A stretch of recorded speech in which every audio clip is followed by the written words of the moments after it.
The Biden administration agreeing to send $6 billion to Tehran, to the Iranian regime, and agreed to a prisoner swap, all being announced on 9/11, the day that is an anniversary of an awful terror act. I'm Simon Constable, and joining me to discuss this and many other things is His Highness, His Imperial Highness, Reza Pahlavi. Thank you so much for joining us. It's been 5 years since we spoke. What has changed? First of all, thank you for having me again. Good to see you.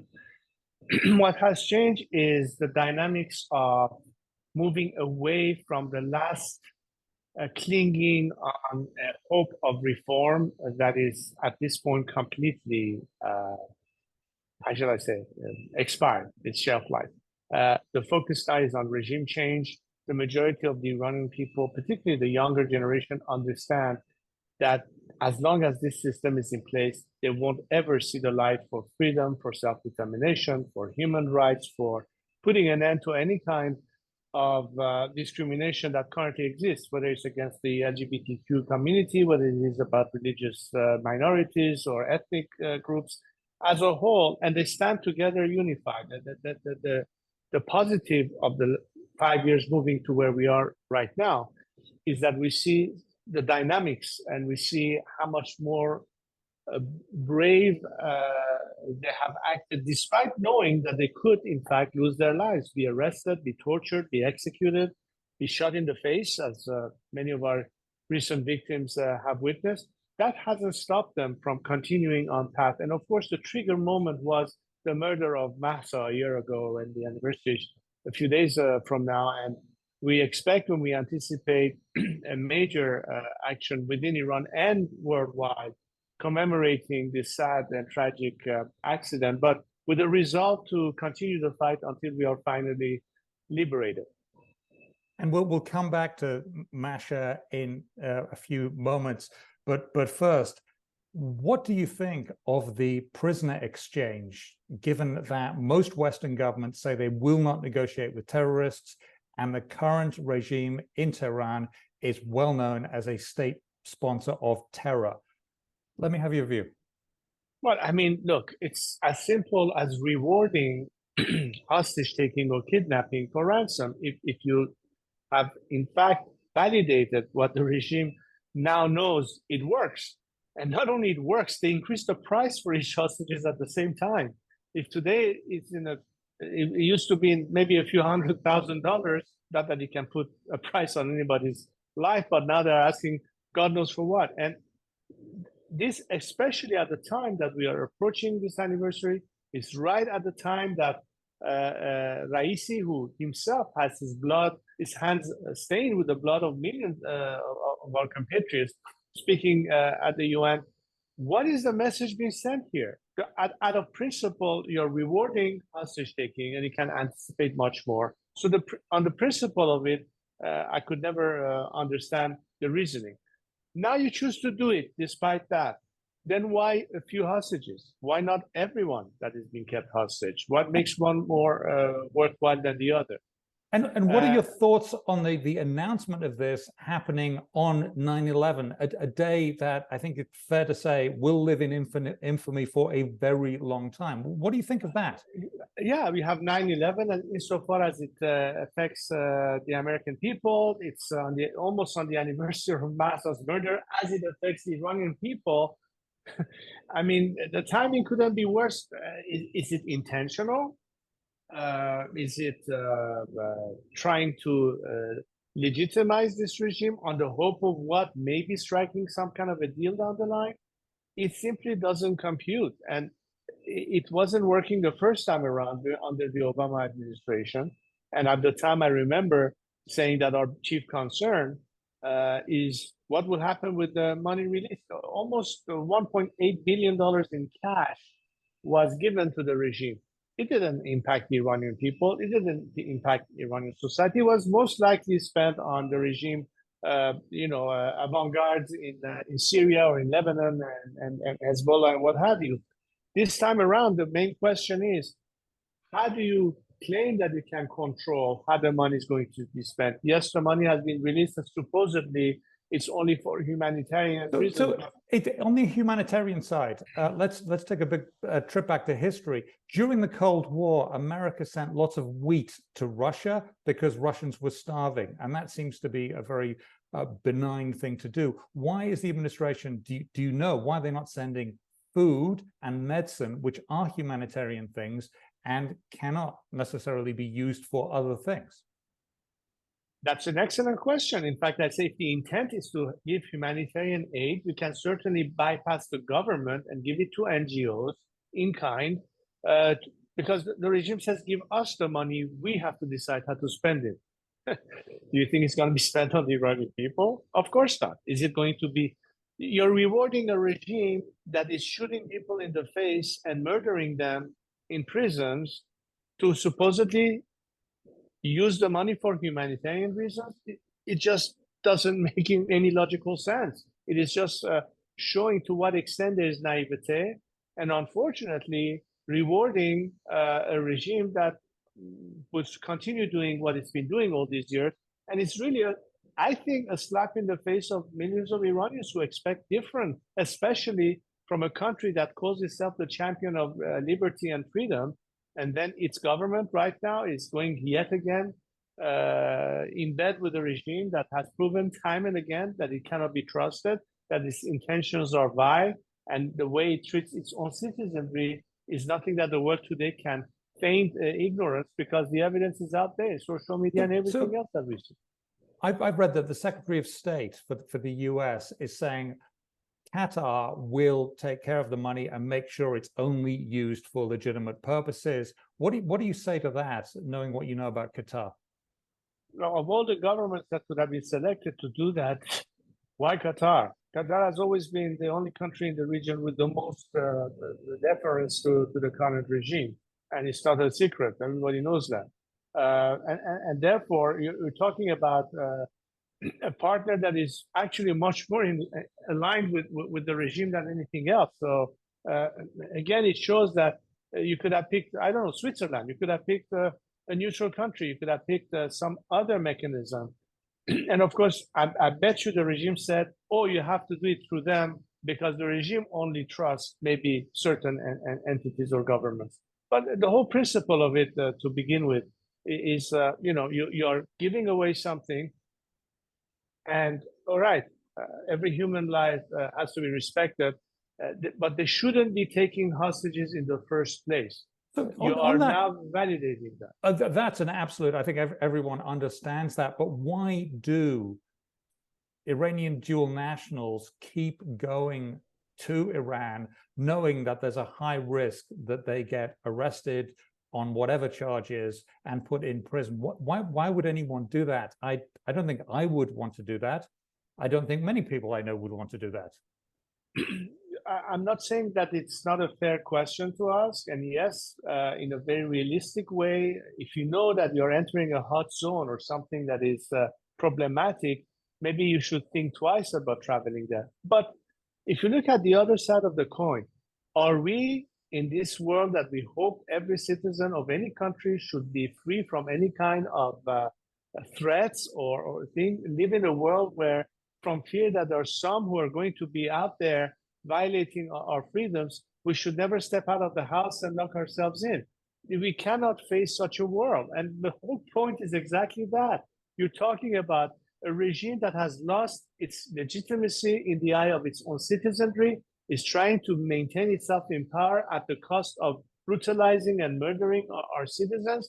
And mind you, we are talking about a nation where Iranians are freedom-loving people. We value the very same principles of human rights and liberty as a French or an American or a Canadian or a Swede would. We are made of the same cloth, and it behooves me, it baffles me that governments that are supposedly on the side of human rights and freedom have seldom wanted to believe that Iranians are the alternative to this regime, that we ought to invest every energy we have on making them succeed, because this regime, on the other hand, is the antithesis of these principles, and it has proven it by deeds more than once in the past 40 years So rather than wasting time on maintaining the status quo with the hope of some kind of behavior change, and that now they'll be nice boys and play nicely in the sandbox, we have to think beyond that. And I'm here to voice that to your viewers and everybody listening to us, that it is time that you make a decision what side of history you want to stand on. The people of Iran who are bravely fighting this regime, or continue dealing with a regime that cannot be trusted and is only there to preserve itself at the expense of my fellow compatriots. So talking about being on both sides of things, the Masha Act has been passed by the Foreign Affairs Committee in Congress, and that seems like a big deal. And this obviously condemns the murder of Masha Amini, a young woman who was beaten to death by the Islamic Revolutionary Guard.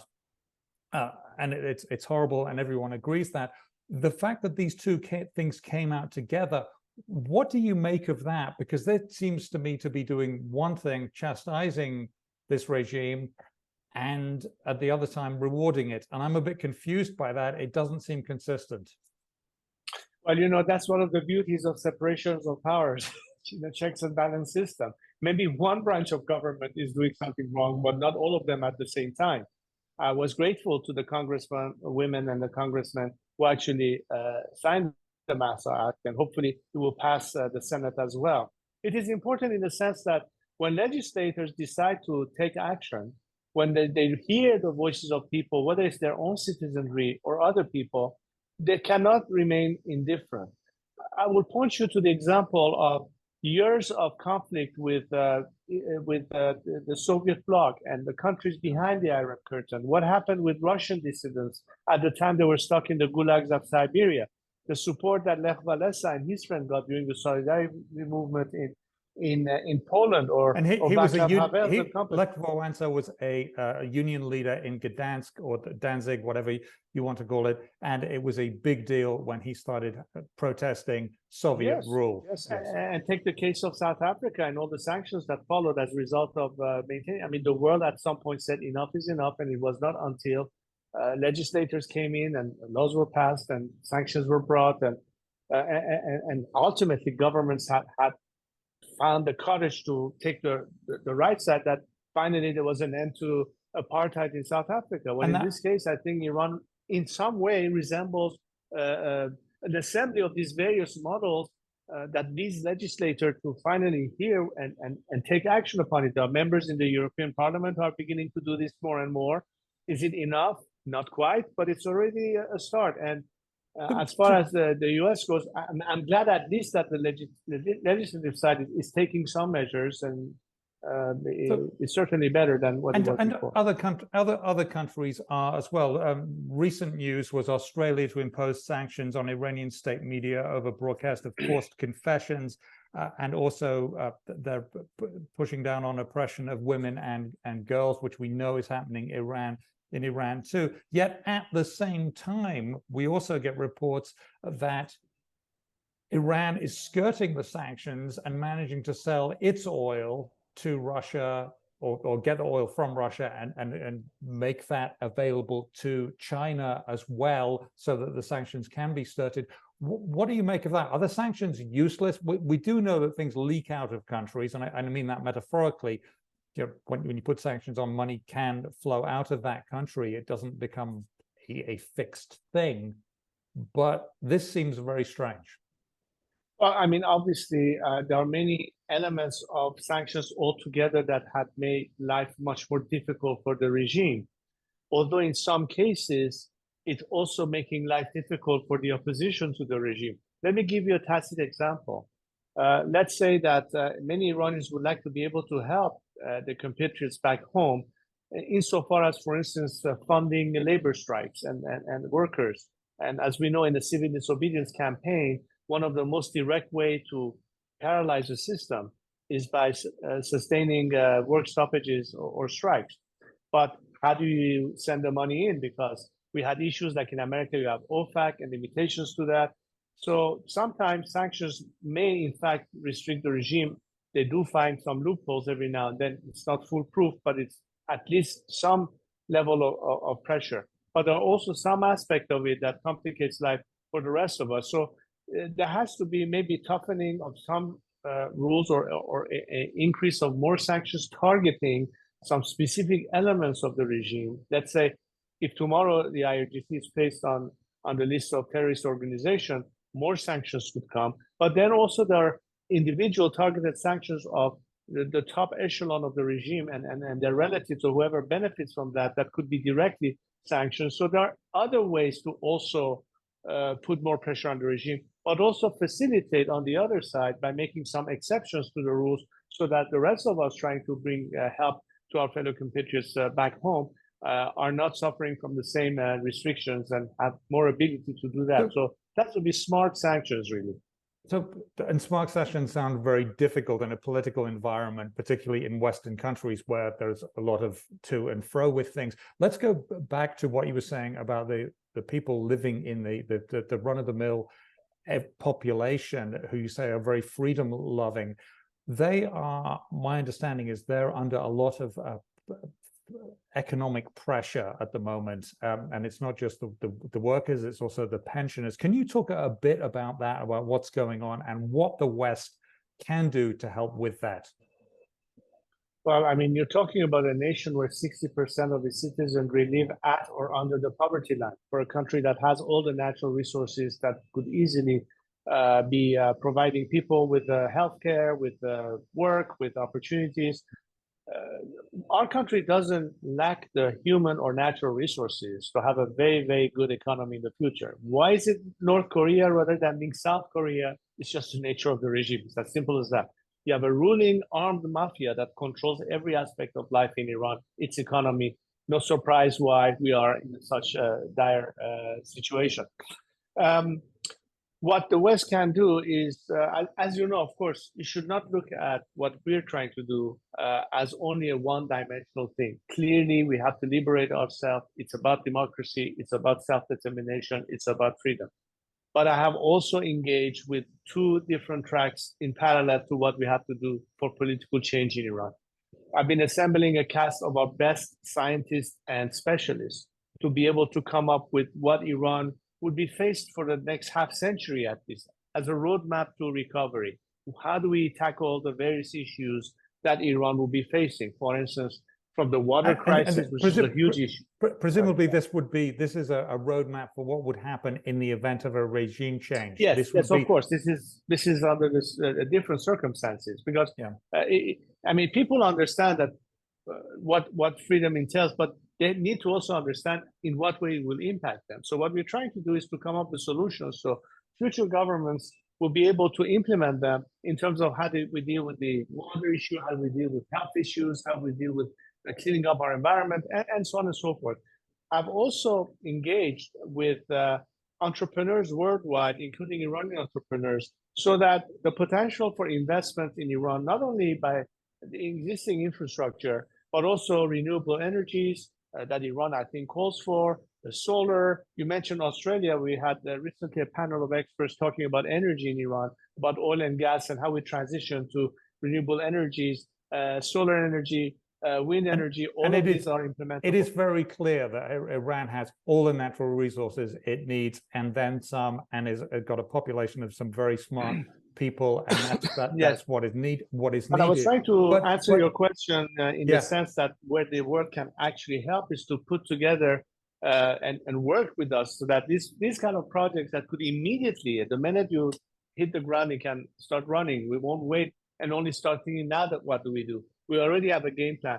This incentivizes people at home. This tells the world that yes, you know, there is at the end the question, well, what's in it for us? Let's say if you're France or Germany or the United States or any other country, okay, we help them, but what's in it for us at the end? Do we gain by it? Is it going to be good for our own private sector and companies and what have you? This has always been the game. Our objection to the world was, you are basically doing business with a regime that kills our people. But deal with a country that is free, and then by all means pursue your interests. That's the only win-win scenario that I can foresee, and we have to anticipate that. And how likely is it that you see within the next 5 years, and I hope it's not 5 years more until we talk again, I hope it's much sooner than that, 5 weeks would be good, but What do you think is the chance of something happening within the next 5 years to get a new government in, or to get a softer, more representative of the people? I mean, we know that representative government is very different in different parts of the world, but some form of representative government, when do you see that coming? Well, obviously, the minute this regime is no longer there, we are entering a phase of transition where you would have a temporary government composed mostly by individuals that are currently inside Iran. There are bureaucrats, or technocrats, in fact, maybe managing some different entities or ministries in Iran. Their hearts are with the people, and they're competent enough, most of them, to be able to manage this transition, because the country cannot stop working. While we are preparing the grounds for the elections of people's representatives to a constituent assembly to debate every aspect of what do we propose for the future in complete transparency, not behind closed doors. Yeah. So unlike 44 years ago, where Khomeini came and didn't give away any aspect of what he was actually doing, by the time people realized it was too late, this time in full transparency, people will be able to understand and compare and make their final choice. So that's, if you will, the democratic process leading to a representative government in the future. That's what every Iranian nationalist today is vested in, irrespective of their political tendencies, because yes, we are a very diverse society. We have right, center, and left. We have Democrats that are both either Republican, or they might be constitutionalists or monarchists. But the whole point is to achieve a country where we can guarantee the rule of law and human rights. And that plan, obviously, is a great first step and a very important one. What is the likelihood and the timeline do you see that happening? Because it has been an inordinately long time since the revolution happened, and some horrific things have happened in Iran, and that's what we know about. I don't know what we don't know about. There may be worse things. What is your timeline, do you think? Well, again, it depends on how do we address the three elements that are, to me, the three pillars key in my strategy of how I see change coming about. The first two are external, and it's a combination of a policy of maximum pressure, which is what we discussed to some extent, which means more sanctions, more targeting of the regime's key elements to try to make life miserable for them. That's one thing that will at least help the people know that something is being done in terms of pressure. But parallel to maximum pressure, there should also be a policy of maximum support. How, in what shape can we actually help Iranians be empowered? Let's say the most immediate ask that we have are two things. One is not be disconnected from the world. So internet connection is the key element that helps us in this phase of the struggle to be able to voice what's going on in Iran, so the world finds out what's going on, that Iranians at home could benefit from that information. And another aspect that I briefly addressed, which is how can we actually find a way to help our compatriots at home by means of bringing the financial support that they need to continue their campaign, particularly as it relates to organizing labor strikes, which I think is a key element. So the more we have that will reduce the time and will precipitate, if you will, the pace of things. So more labor strikes will precipitate faster movement, is what you're saying. Yeah, because the regime will be. But there's also a third element that this time is only internal to us Iranians, and that is our comportment, our method of struggle.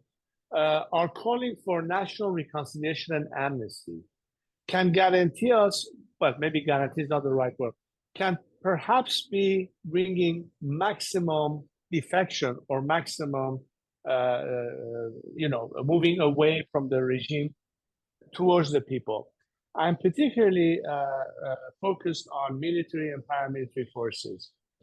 Understand one thing, not all of them are partners in crime with the regime. The top echelon might be people who one day will have to account for their crimes and be tried, as we saw at the end of the Second World War and the Nuremberg trials, when the top officials of the Nazi regime were prosecuted. But if you don't leave room for the majority of them who are just earning a living, don't have their hands bloodied by their compatriots, they need to understand that they can survive regime change, and there would be a place for them in the future. It is time for them to abandon this regime and join the people. That process is not an overnight affair. It is in direct correlation with the first two factors. So the more we gain momentum, the more people feel that they are empowered, the more the regime has its back to the wall, and they will see that defections begin to increase more and more. That I think all of these three ingredients combined can dictate how soon or not we will be able to get to the finish line. You sound optimistic, which is, you in fact sound more optimistic than you were 5 years ago, which is seeming like a good thing. I thank you very much. Your Imperial Highness Reza Pahlavi, really appreciate it. I'm Simon Constable. That's it.